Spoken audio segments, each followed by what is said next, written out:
कांडी केजरी का दिल्ली से जाना, मुझे लगता है कि दिल्ली की जनता अब तक ये क्यों नहीं कर पाई। तो जब भी मैं नोएडा से दिल्ली जाता हूं लगता है कि नरक हो गई है ये दिल्ली। सिर्फ लुटियन दिल्ली को छोड़ दीजिए तो पूरी दिल्ली नरक बन चुकी हुई है। और दूसरे वहां पे जो सरदार जी बैठे हैं जिनका नाम भगवंत मान है, वो किसी को रिजाइन करने भी नहीं देंगे कि ये दूर ही रहे उनसे। मुझे तो केजरी से लौटने की कभी कहता ना कि इच्छा ही नहीं होती है। ये कांडी केजरी का दिल्ली से जाना, मुझे लगता है कि दिल्ली की जनता अब तक ये क्यों नहीं कर पाई। अब ऐसा लगता है कि पूरे दिल्ली की तकदीर बदलेगी। ये दिल्ली जो अराजक स्थिति था, केंद्र के साथ झगड़ने में भी रहा। मैं कहता जब भी मैं नोएडा से दिल्ली जाता हूं लगता है कि नरक हो गई है ये दिल्ली। सिर्फ लुटियन दिल्ली को छोड़ दीजिए तो पूरी दिल्ली नरक बन चुकी हुई है। जिस दिल्ली के पास मेट्रो है, तमाम सुविधाएं हैं। लेकिन क्या आपको लगता है कि केजरी अब सत्ता से गया, यहां से भी भागेगा? कई लोग ये कह रहे हैं कि अब इस पे आया जाए कि पंजाब से किसी को राज्यसभा से लात मार के भगाना चाहेगा और फिर पंजाब के माध्यम से राज्यसभा जाएगा और फिर संसद में उदंडता करेगा, क्योंकि बिना सत्ता के अब रहना इसके लिए बहुत मुश्किल है, आसान नहीं है। विधायक नहीं है, मंत्री नहीं है, पावर नहीं है, तो क्या करेगा? मनीष जी, जो लोग ये कह रहे हैं उनसे जरा पूछे कि किसको रिजाइन कराएगा। दो ही आदमी ऐसे थे उसके बाद पंजाब से जिनको वो रिजाइन करा सकता था। एक स्वाति मालीवाल जो पार्टी की थी, पार्टी वर्कर थी, और एक राघव चड्ढा। इन दो को कहा जा सकता है कि इन्होंने पैसे नहीं दिए, इनको पार्टी के नाते उसने राज्यसभा भेजा। सरदार है वो क्रिकेटर जो हरभजन है, उसके बारे में कहा जाता है कि वैल्यू ही नहीं देता है इस कांडी केजरी को।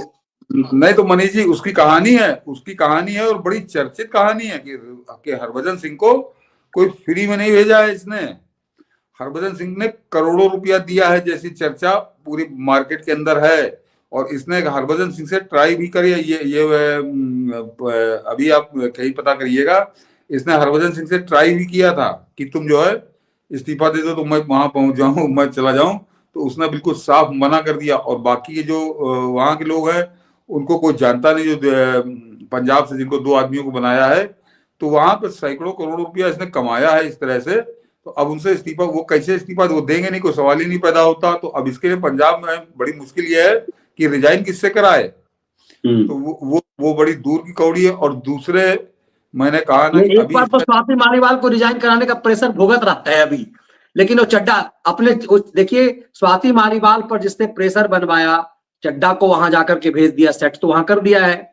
और उसके बाद अपना जो सबसे बड़ा लठैत है, जिसे सुप्रीम कोर्ट ने कहा था कि सीएम हाउस में तुमने गुंडे पाल रखे हैं, उस विभव कुमार को इसने बिहारी विभव कुमार को पंजाब में सीएम का मीडिया एडवाइजर बना रखा है। तो आपको क्या नहीं लगता कि वहां उसने सेट किया होगा कि किसको हटाना है पंजाब में, किस कोटे से? तो मेरे ख्याल से 7 या 8 सांसद हैं पंजाब कोटे से। वो सब पैसा लेके वो सब पैसा लेके बने हैं, बड़े बड़े उद्योगपति हैं। उनमें से कोई अपना रिजाइन इसके लिए नहीं करने वाला है। और दूसरे वहां पे जो सरदार जी बैठे हैं जिनका नाम भगवंत मान है, वो किसी को रिजाइन करने भी नहीं देंगे कि ये दूर ही रहे उनसे। ये अगर पंजाब से राज्यसभा सदस्य हो गया तो ये वहां की सरकार चलाने लगेगा बैक एंड में रहकर। तो अभी इसके लिए मनीष जी बड़ा बड़ा कठिन समय है। और ये राज्यसभा के लिए जो जोड़ तोड़ करने की अगर इसने कोशिश की तो भगवंत मान इसको पार्टी से खदेड़ेगा। इसको मना नहीं करेगा, इसको पार्टी से खदेड़ देगा वो। और आने वाले समय का जरा इंतजार करिए। चलिए आने वाले समय का इंतजार करते हैं।